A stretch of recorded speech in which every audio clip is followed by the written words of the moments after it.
Thank you very much for having me. Extremely exciting to be sharing the stage with some of the best in the tech and finance world. And today I'd like to tell you about the way we see tech. Tech is just a tool, and what matters is what you do with it. I'll let it sink in and say it once again. Tech is just a tool. What matters is what you do with it. And we've decided to attack a market, an industry that we felt was in desperate need of disruption.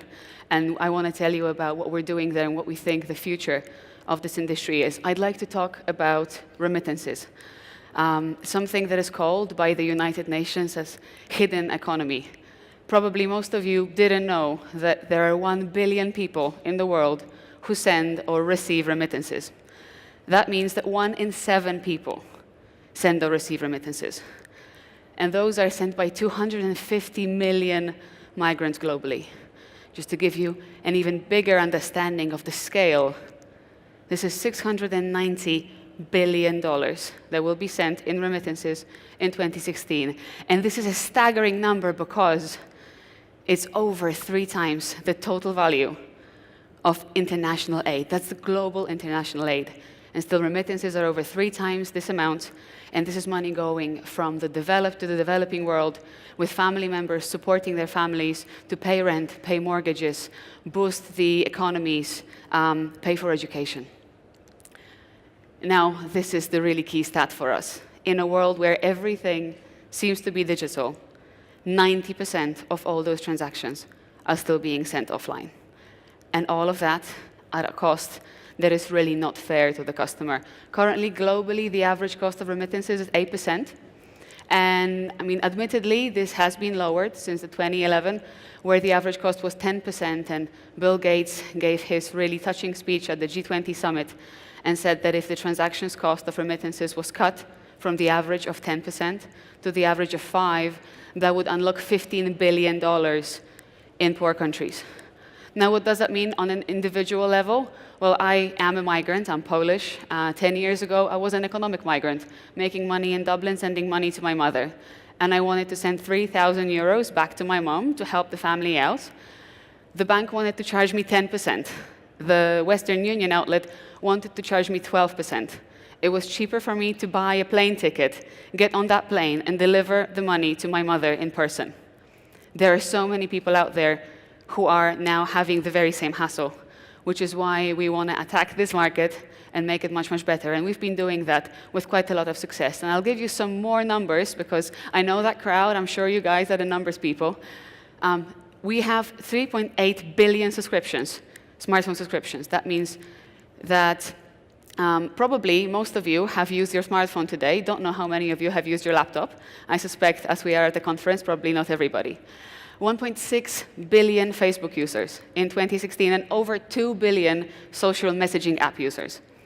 And with all that, we have 2.6 billion adults in the world who don't have access to a bank account. Now, what does that mean for financial inclusion? That shows that technology has the incredible opportunity to bridge that gap.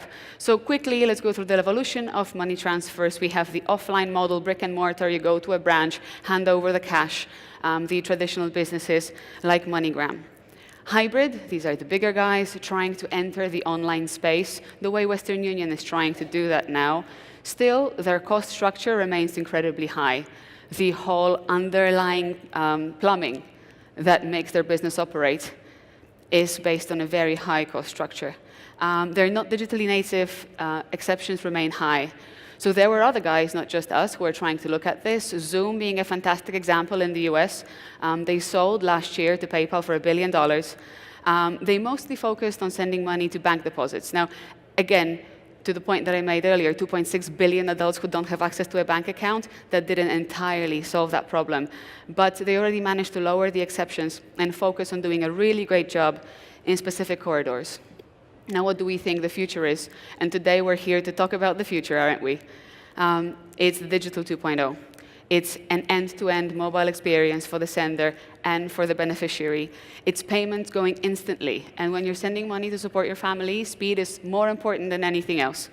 It's the global reach, being able to send money from anywhere to anywhere. It's full integration with social media, because that's how we live today. It's development and deployment of AI and machine learning in our system, in our platform, as well as a good approach to introduce blockchain. So essentially, if we were to look at an example, we have the money transfers then. Western Union average cost 9 to 10%, with 500,000 branches globally and hiring 1.5 million people. They're a 150 years old business who have 16% of the global market. Now, I very much believe this is the money transfers of yesterday. And this is the money transfers of today. At Azimo, we charge between 0.5% and 2%. Think about the impact it makes on each family that sends money. Think about the impact it has on the community, and now think about the impact it has on the world. We only have 90 fantastic, talented staff in the London office and in Krakow. We're 4 years old, and in these 4 years, we've managed to connect 1 million people to our platform. We send money from 24 countries in Europe to over 190 countries, and we send money in whichever way it suits the recipient. We send money to bank accounts, but we send money to cash. We send money to mobile top-ups, to mobile wallets, really exciting technologies. We even send money to home delivery in some countries. And that makes us the largest digital-only network out there with the ability to reach 5 billion people. Now, that's a bigger number, right? So what is technology doing to the value chain? I already mentioned the traditional model with all the agents. Now, the digital money transfer, the world that we know it today, the digital experience for the sender, was still a very analog experience for the recipient. What we see as the future at Azimo is a pure digital experience for both the sender and the beneficiary. It is removing the last intermediary, the last payout partner. What that means is anyone being able to send money to anybody just knowing their mobile phone number. It means greater virality because suddenly these beneficiaries are becoming our customers. It means greater retention of those customers. It means the sender and the beneficiary being in full control of their money because it's on the recipient to fully profit from our global network. It is for the recipient to choose whether I want to receive money to my bank account, to cash, to a mobile wallet. This is truly money transfers without borders. And isn't it today that we need less borders more than ever before? Can we do this? Yes, absolutely we can. I already mentioned 3.8 billion subscriptions on smartphones today. By 2021, it's going to be over 6 billion, and that growth is coming from the developing markets. What it means is that all my recipients scattered around the world today are going to all have a smartphone that they will be able to use to make it easier and cheaper for everybody to deliver money to their families. We're already harnessing this power of mobile and social media ubiquity. I already talked about the recipient app, putting the recipients on digital as well. We are already live with Facebook. You can send money to your loved ones using Facebook and request their details. That already gives them control of their transfer. Of course, something that has been mentioned by a bunch of people on this stage yesterday and today, voice-enabled apps. If any of you are on iOS, a few weeks ago, Apple sent an email to all of their users talking about voice-enabled apps and the power of iOS 10, and they featured Azimo as the only third party that has really nailed sending money over Siri, which is really exciting. And we also have the proof of concept for Alexa and for Google Now in production. And we also have released the first finance bot. His name is Mo. He's very charming. If you go to our Facebook page, you should be able to have a conversation with him. He will tell you what our rates are. He'll assist you with setting up your first transaction. So I'd like to welcome you to the future of money, the way we see it at Azimo. It is going to be instant person-to-person payments at minimal cost.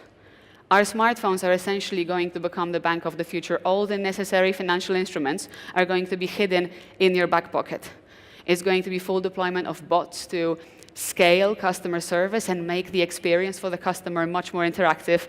It is full deployment of machine learning and risk management and compliance, extremely, extremely important in money transfer. And I can already tell you that our transactions are much safer than any of the offline transactions out there. And of course, another buzzword, blockchain, that we see as a huge opportunity if we were to deploy it on settlements, be able to exchange currencies instantaneously, and it would definitely decrease the cost of our operations. Now, all of these things are really changing the world, and this is overused now. If any of you have watched Silicon Valley, the show, it's changing the world through everything. But the scale we're dealing with today, the scale of remittances and the power of changing people's lives, this all is driving economic development in the receiving countries and increasing financial inclusion. So that's us, we're Azimo, the better way to send money around the world, changing millions of people's lives. Thank you very much.